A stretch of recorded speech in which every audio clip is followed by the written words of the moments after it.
మామిడికాయలతోనే ఎప్పుడైనా రసాన్ని ట్రై చేశారా? ట్రై చేయకపోతే ఈసారి మామిడికాయలు తెచ్చుకున్నప్పుడు రసాన్ని ట్రై చేయండి. టేస్ట్ బావుంటుంది. కుక్కర్ తీసుకొని మీడియం సైజు 2 మామిడికాయలు, 3 టమాటాలను కూడా వేసుకొని కొద్దిగా వాటర్ వేసి మూత పెట్టి స్టవ్ మీద పెట్టి 3-4 విజిల్స్ వచ్చేంత వరకు ఉడికించిన తర్వాత చల్లారాక మామిడికాయ తొక్కని అలాగే టమాటో నుంచి తొక్కని కూడా తీసేసుకొని దీన్ని గుజ్జుని తీసేసుకోవాలి. ఇలా కలుపుతూ ఈజీగా ఊడొచ్చేస్తుంది గుజ్జు అంతా. దీంట్లోకి కొద్దిగా వాటర్ వేసుకొని తగినంత గుజ్జుని తీసేసుకొని కలిపి దీన్ని పక్కకు పెట్టేసుకోవాలి.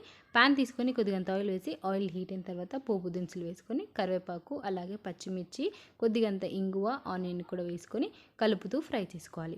ఆనియన్ కొద్దిగంత ఫ్రై అయిన తర్వాత చిటికెడు పసుపు, మిరియాలు, వెల్లుల్లి దంచి వేసేసుకొని కలుపుకోవాలి.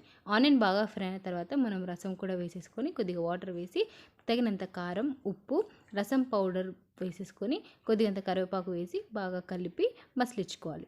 సాంబార్ బాగా మసిలిన తర్వాత 5-6 నిమిషాలకి స్టవ్ ఆఫ్ చేసుకొని సర్వింగ్ బౌల్‌లోకి సర్వ్ చేసుకోవడమే రెడీ.